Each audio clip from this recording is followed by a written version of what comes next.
नमस्कार, रूबरू देख रहे हैं आप और मैं हूं आपके साथ शिवानी रतूड़ी। यूपी में अपराध पर योगी सरकार अब पूरी तरह एक्शन मोड में है और एक के बाद एक कार्रवाई भी कर रही है, चाहे वो बुलडोजर एक्शन हो या एनकाउंटर।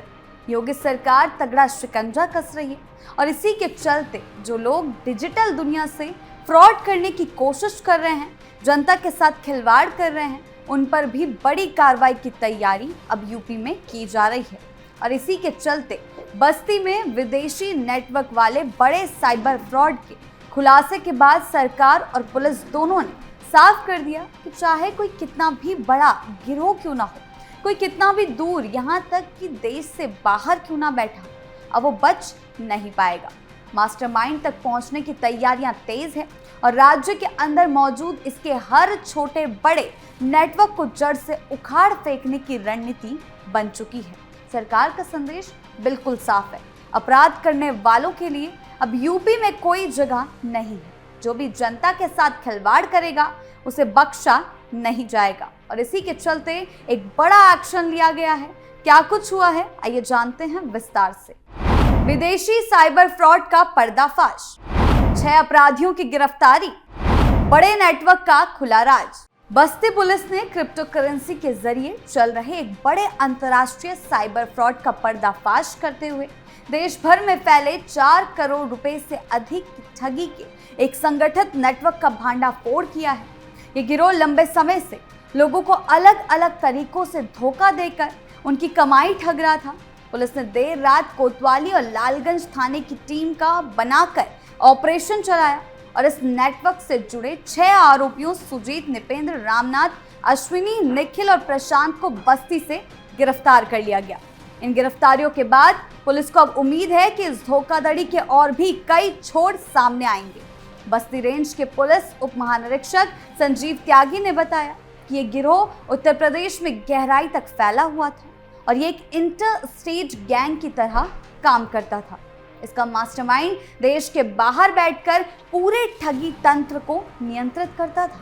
साइबर अपराध की दुनिया में बस्ती पुलिस के लिए ये एक बड़ी सफलता मानी जा रही है। पूछताछ में आरोपियों ने स्वीकार किया कि उन्होंने लगभग 38 फर्जी बैंक खाते खुलवाए थे, जिनका इस्तेमाल देश भर में होने वाली ठगी की रकम इकट्ठा करने के लिए किया जाता था। जांच अभी और आगे बढ़ेगी, जिससे इस धोखाधड़ी के और भी बड़े नेटवर्क का खुलासा होने की संभावना है। ये मामला तब सामने आया जब कोतवाली क्षेत्र के प्रिंस चौधरी ने नवंबर में शिकायत दर्ज करवाई कि आरोपियों ने फर्जी खाते खोले और पीड़ितों को उनके खाते से जुड़े किसी भी दस्तावेज नहीं दिए गए, कोई भी दस्तावेज नहीं दिए। इसके बाद लालगंज क्षेत्र के दिनेश कुमार ने भी शिकायत की, जिसमें आरोपियों ने मुफ्त में खाता खोलने का लालच दिया और जब उन्होंने पासबुक और एटीएम मांगा तो उनके साथ बदसलूकी की गई। इन मामलों ने साबित कर दिया कि गिरोह बहुत संगठित तरीके से लोगों को धोखा दे रहा था। वहीं तीसरा मुकदमा सोन्हा थाना क्षेत्र के रमेश मौर्य ने दर्ज कराया, जिन्होंने आरोप लगाया कि इलाके के कुछ लोग सरकारी योजना का लाभ देने का झांसा दे रहे हैं और लोगों के डॉक्यूमेंट लेकर फ्री में खाते खोल रहे हैं। जिसकी शिकायत हुई तो पुलिस ने कड़ी से कड़ी जोड़ते हुए तीनों केस की जांच एक दिशा में शुरू किया तो पूर्वांचल के इस बड़े साइबर फ्रॉड करने वाले गैंग का पर्दाफाश हो गया। पुलिस के अनुसार इस गैंग ने देश भर में 4 करोड़ से ज्यादा की धोखाधड़ी को अंजाम दिया है। जांच में पता चला कि इस फ्रॉड का नेटवर्क देश भर के 74 अलग अलग मामलों से जुड़ा है, जिससे एक संगठित राष्ट्रीय धोखाधड़ी चेन का खुलासा हुआ। गिरफ्तार लोगों ने कबूल किया है कि काले धन का सारा लेन देन एक फॉरेनर विदेशी नागरिक के जरिए संचालित होता था, जिसमें मुख्य माध्यम क्रिप्टो करेंसी थी। डीआईजी संजीव त्यागी ने बताया कि इस गैंग के मुख्य हथियार म्यूल सिम और फर्जी पहचान पत्र थे। अब तक 6 लोगों को गिरफ्तार किया जा चुका है। सबसे चौंकाने वाली बात यह है कि गिरोह ठगी का पूरा खेल महिलाओं के नाम पर चल रही सिम का इस्तेमाल करके संचालित करता था। जांच में सबसे हैरान करने वाला खुलासा बैंक से जुड़ा है। एक बैंककर्मी हरिओम दुबे ही इस गैंग के अंदरूनी मदद देता था।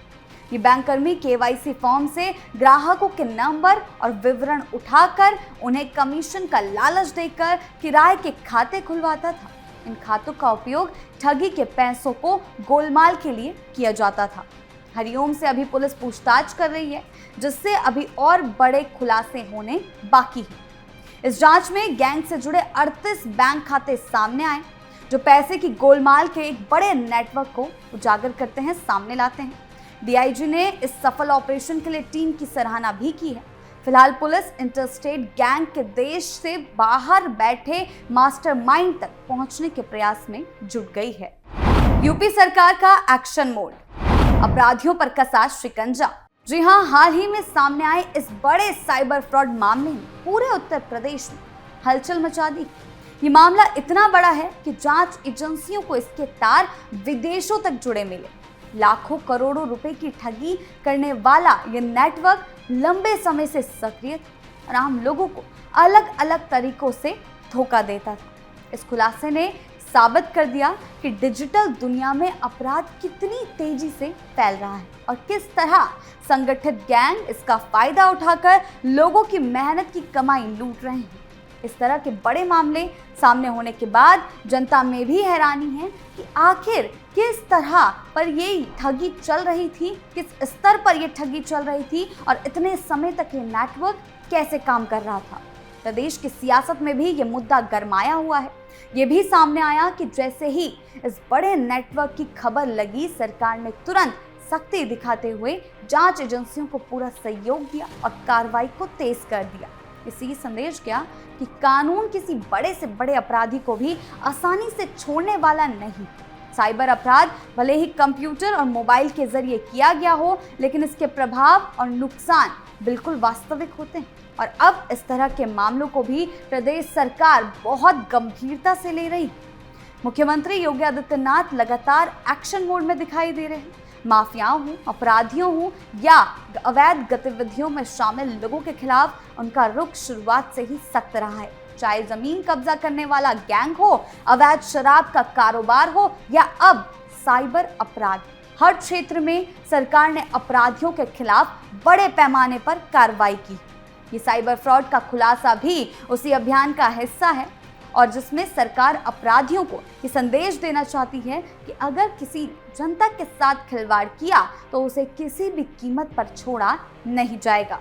जनता को लग रहा है कि उनके साथ होने वाली ऑनलाइन ठगी, फेक कॉल्स, बैंक फ्रॉड और डिजिटल अपराधों के खिलाफ भी अब सरकार उतनी ही तेजी और गंभीरता से कार्रवाई कर रही है जितनी सभी अपराधों पर की जाती है।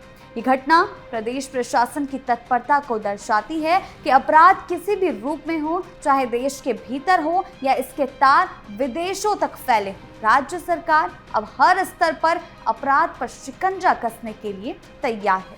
इस पूरी कार्रवाई से ये साफ हो गया है कि सरकार अब अपराधियों को किसी भी प्रकार की राहत देने के मूड में नहीं है।